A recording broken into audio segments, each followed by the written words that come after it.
খালিদ বিন ওয়ালিদকে বিশ্বের সবচেয়ে মহান জেনারেল হিসেবে বিবেচনা করা হয়। নেপোলিয়ন, আলেকজান্ডার দ্য গ্রেট এবং জুলিয়াস সিজারের মতো কিংবদন্তি ব্যক্তিরাও তাদের জীবনে কোনো না কোনো সময় কোনো না কোনো যুদ্ধে পরাজিত হয়েছেন, কিন্তু খালিদ বিন ওয়ালিদ এমন একমাত্র জেনারেল যিনি তার জীবনে কোনো যুদ্ধেই পরাজিত হননি। শুধু মুসলমানরা নয়, বরং সারা বিশ্বই খালিদ বিন ওয়ালিদের সামরিক কৌশল এবং পরিকল্পনার প্রশংসা করেন। আজও তার কৌশলগুলো অক্সফোর্ড এবং হার্ভার্ডের মতো বিশ্ববিদ্যালয়গুলোতে পড়ানো হয়। কিন্তু খালিদ বিন ওয়ালিদের যুদ্ধে এমন কি বিশেষত্ব ছিল যে 1400 বছর পরেও বিশ্ব তাকে the greatest warrior of the world হিসেবে স্মরণ করে? Let's find out.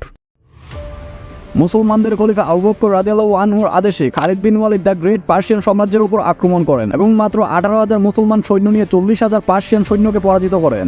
এই বিজয়ের পরই মুসলমানরা প্রথমবারের মতো আরব থেকে বেরিয়ে এসে একটি গ্লোবাল পাওয়ার হওয়ার দিকে এগিয়ে যেতে শুরু করে, কারণ এখন মুসলমানরা আরবের বাইরে পার্সিয়ান সাম্রাজ্যের এক গুরুত্বপূর্ণ প্রদেশ কুয়েত দখল করে নিয়েছিল। যখনই ইরানের বাদশা জানতে পারলেন যে মুসলমানরা তাদের সেনাবাহিনীকে খুব সহজেই পরাজিত করে ফেলেছেন, তখনই তিনি 40,000 নতুন সৈন্য তৈরি করে খালিদ বিন ওয়ালিদের দিকে পাঠান। কিন্তু কুয়েত দখলের পরই খালিদ বিন ওয়ালিদ তার গোয়েন্দা বাহিনীকে পুরো এলাকায় ছড়িয়ে দিয়েছিলেন, যাতে যে কোনো বিপদের আগাম খবর পেতে পারেন।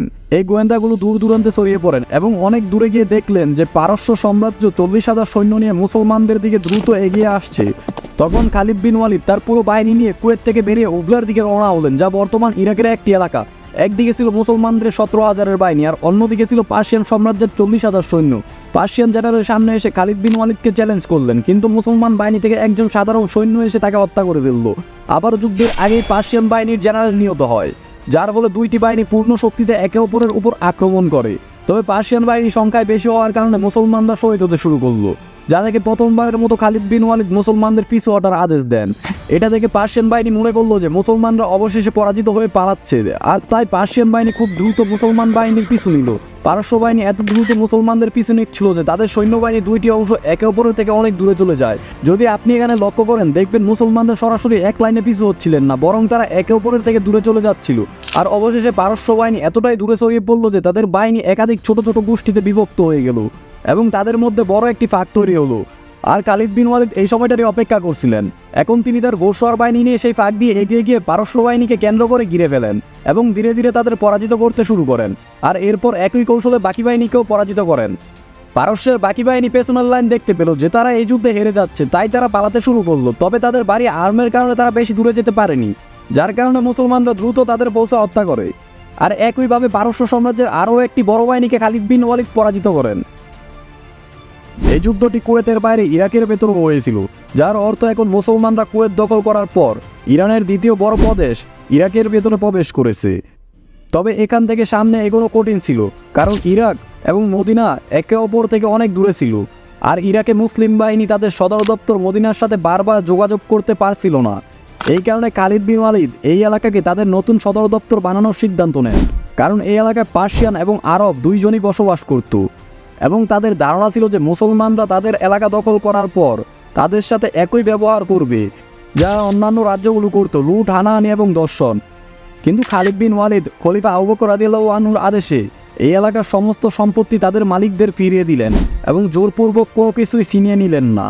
তিনি দ্রুত এই এলাকায় অনেক আদালত তৈরি করলেন এবং আদালতগুলোতে বিচারক হিসেবে সাহাবীদের নিযুক্ত করেন, যার ফলে প্রথমবারের মতো এই এলাকায় ন্যায় বিচার প্রতিষ্ঠিত হয়।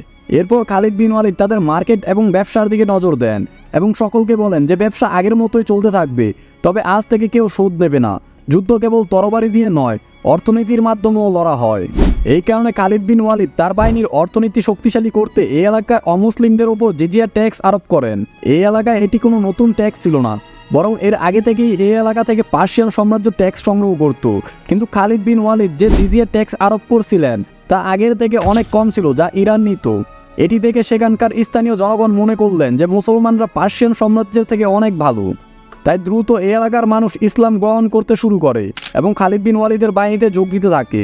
এতে মুসলমানদের বাহিনী আবারও বাড়তে থাকে এবং জিজিয়া এবং জাকাত ট্যাক্সের মাধ্যমে মুসলমান বাহিনীর কাছে অর্থও আসতে শুরু করে। অর্থাৎ আজকের দিনে লোকেরা মনে করেন যে খালিদ বিন ওয়ালিদ কেবল যুদ্ধ করতেই জানেন, যদিও খালিদ বিন ওয়ালিদ সবসময় যুদ্ধের পাশাপাশি এই এলাকায় ন্যায় বিচার এবং অর্থনীতি উন্নত সাধন করতেন। এখন মুসলমানরা কুয়েতের পাশাপাশি ইরাকের দক্ষিণা অঞ্চলও দখল করে নিয়েছিল, যা পার্সিয়ান সাম্রাজ্যের জন্য দ্বিতীয় বড় ধাক্কা ছিল। যখন পার্সিয়ান বাদশাহ আবার জানতে পারলেন যে তাদের বাহিনী আবারও মুসলমানদের হাতে পরাজিত হয়েছেন, তখন তিনি তার সাম্রাজ্যের উত্তর এবং পূর্ব দিক থেকে দুইটি নতুন বাহিনী মুসলমানদের দিকে পাঠালেন এবং তাদের আদেশ করলেন যে এখানে এসে একত্রিত হতে এবং মুসলমানদের উপর আক্রমণ করতে।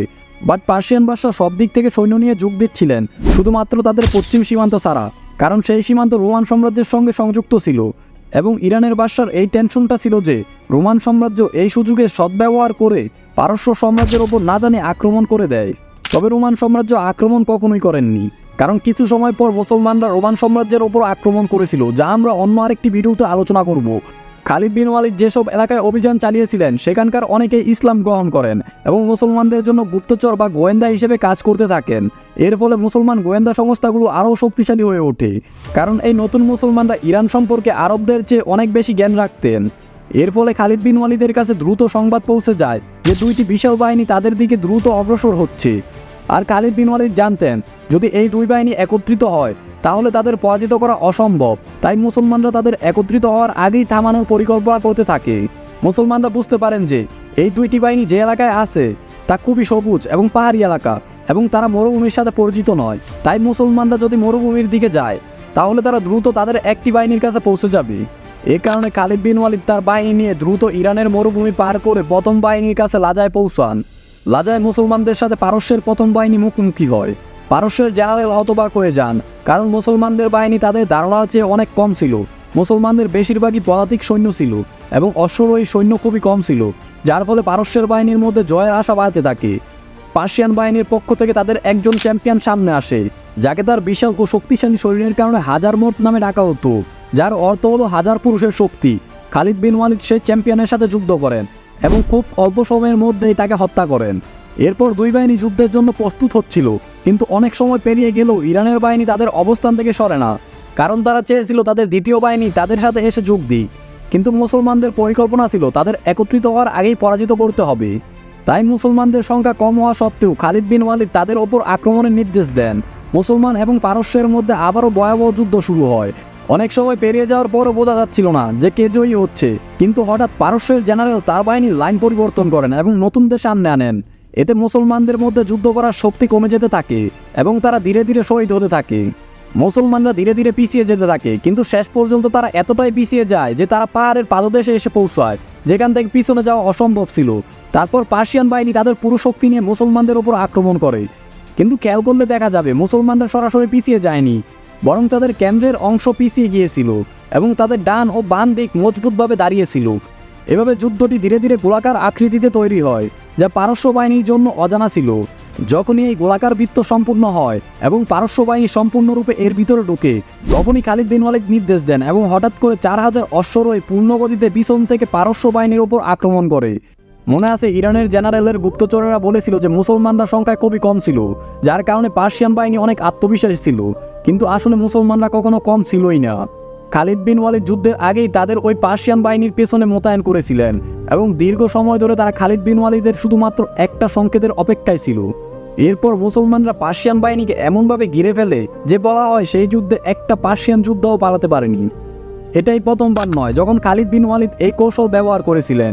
এর আগে উহুদের যুদ্ধে তিনি এই কৌশল ব্যবহার করে মুসলমানদের পরাজিত করেছিলেন, যেখানে রাসূল সাল্লাল্লাহু আলাইহি ওয়াসাল্লাম সাহাবীদের স্পষ্ট নির্দেশ দিয়েছিলেন যে পাহাড় থেকে নামবেন না।